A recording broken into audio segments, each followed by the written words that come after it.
Er moet meer aandacht komen voor leegstand en vergroening in Heerlen. Dat vinden Heerlenaren, blijkt uit een vragenlijst die door meer dan 2600 inwoners is ingevuld. We merken wel dat er veel leegstand is en dan vooral op het gebied van winkels zie je dat veel terugkomen in de binnenstad.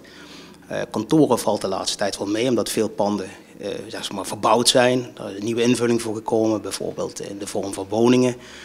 Om maar eens een voorbeeld te geven. Maar je ziet natuurlijk wel als je door de binnenstad van Heerlen of binnen de regio door de binnensteden loopt, ja, dat er wel veel leegstand is. Ik denk dat je moet beginnen met het maken van een stuk beleid. Dat je eerst gaat kijken, ja, wat willen we nu eigenlijk met die binnenstad en op welke plekken willen we wat gaan doen. Vergroening is een oplossing. Dat zie je bijvoorbeeld op de Tweede Promenade, waarbij oudere gebouwen gesloopt zijn en waar nieuwe woningen voor terugkomen. Je kunt ook bestaande panden transformeren. Dat je zegt van nou, we gaan de winkelfunctie eruit halen en ook wonen op begane grond. Dat zie je ook terug, ook al in de binnenstad zelf, maar bijvoorbeeld in straten zoals de Oranje-Nassaustraat zou dat misschien nog versterkt kunnen worden. Maar er zijn natuurlijk nog veel meer dingen die je zou kunnen doen om die binnenstad weer levendiger te maken. Want uiteindelijk draait alles om klandizie voor de retailer.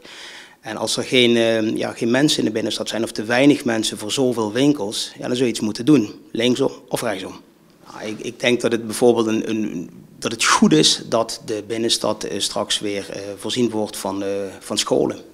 De komst van de Hogeschool Zuid naar de binnenstad haalt niet alleen leegstaande vierkante meters winkelruimte uit de markt, maar het zorgt er ook voor dat er niet alleen duizenden studenten, maar ook werknemers weer veel meer die weg naar de binnenstad gaan vinden. Al is het maar dat ze van A naar B lopen, maar je ziet beleving, je ziet dynamiek.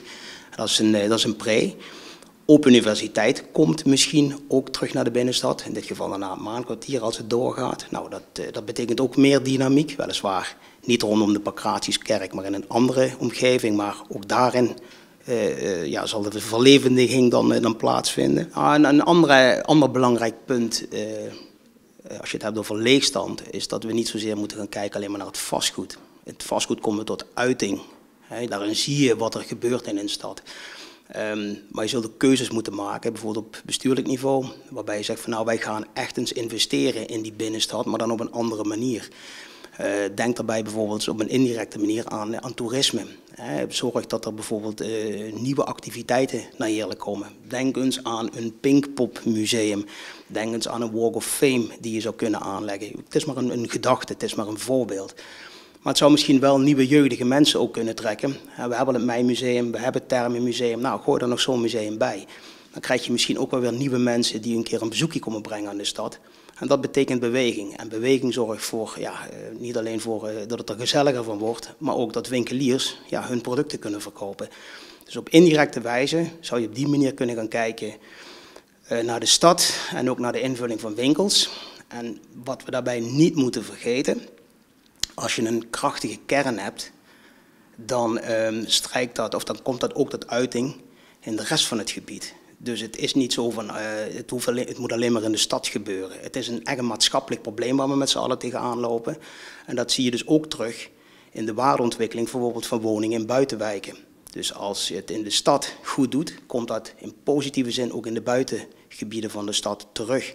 En dat wordt heel vaak vergeten. Men kijkt alleen maar naar dat pand en de leegstand en het ziet niet uit. Maar hoe kun je het nou op een integrale manier beter gaan aanpakken? Dat is geen gemakkelijke opgave. Dat is ook niet iets wat je van vandaag op morgen kunt doen. Maar als je er een stuk visie en een stuk beleid op los gaat laten, dan kun je echt het probleem wel aanpakken en ook oplossen.